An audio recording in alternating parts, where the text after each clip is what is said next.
Calaroga Shark Media. I'm Johnny Mac with 5 good news stories. Congratulations to Jack. He turned 105 on Christmas, and he's married to Carla, who's 100.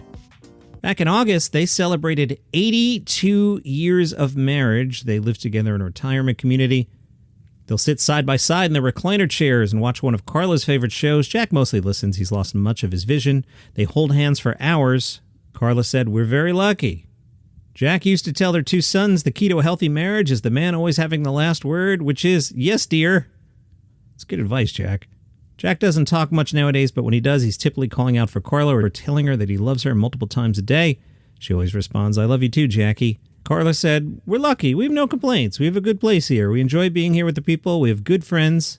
When her husband falls asleep in the evening, she goes downstairs to catch up with her friends over a glass of wine. Love it. There are 3 other 100-year-olds at the complex, but Carla and Jack are the only married couple. A Los Angeles teenager with autism created a 70-minute symphony. Jacob Rock is the composer of Unforgettable Sunrise and says, "I want people to see the pain in my life and bad times and know there's hope." Jacob lives with profound non-oral autism. His condition makes him all but unable to speak. Until 3 years ago, he'd been unable to speak with his family outside of physical gestures, which often conveyed deep frustration and self-harm. In 2020, a breakthrough utilizing text-to-voice software revealed that Jacob had a deep acuity and sensitivity to language and art. He could now verbally communicate with his parents, and they could learn about his inner world. Wow, that's awesome. Jacob revealed that since childhood, he'd been composing a symphony. He had all the arrangements and melodies locked in place. He couldn't write notation or play the instruments his music required, but he could describe what he heard. Could they help him to find a way to play it? Jacob's Symphony, which he co-wrote with composer Rob Laufer, debuted at the Alex Theater in Glendale. Through text-to-speech software, Jacob said, "Failure was the thing that always frightened me, and not being able to communicate was the greatest barrier to success." The description from Jacob, a series of bursts of cacophony on piano, 5, 10, 30, 40, and 30 seconds. I want soaring violins to rip out of the cacophony for 2 minutes. I want to hear the violins reaching for the sun. I want the soaring violins to run smack into bass and horns with a sudden jolt as they disappear. The violins are demanding sleep, and the horns are demanding pain. His co-composer, Laufer, said, "I'd sit at the piano and go, 'You mean this? You mean that?' And I'd play him a few examples. What do you mean by cacophony? What do you mean by a melody that reaches for the sun?" They spent days and nights hashing out a close enough approximation of what Jacob wrote, using MIDI and samples to arrange the orchestral parts. The end result, as Jacob described it, was damn close. That's awesome. What a great story.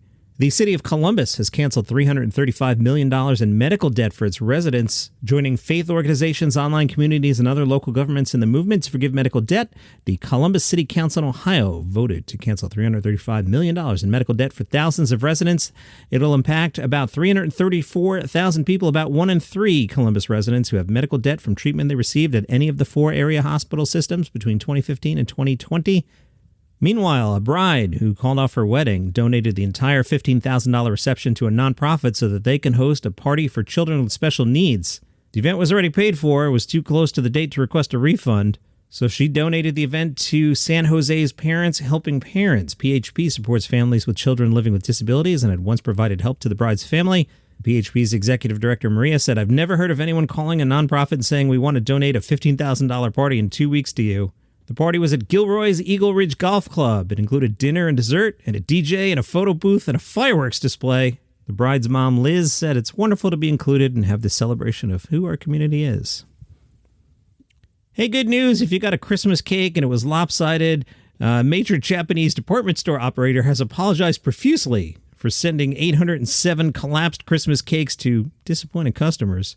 The company, Takesha Maya, said it was unable to work out why the strawberry shortcakes, which sell for $54, were delivered in various states of disrepair. They were meant to be frozen on delivery. More than 800 cakes arrived melted, lopsided, or crumbled. The head of sales said, "We have betrayed the expectations of our many customers. The responsibility rests with our company." Christmas cake is something that people enjoy with family and friends on a special occasion that only comes once a year. We are incredibly sorry that we were unable to create an atmosphere where everyone could enjoy the cake together and that we disappointed many. And that's your 5 good news stories for today. If you enjoy the program, tell a friend about it. They might like it too. See you next time. Have a great day.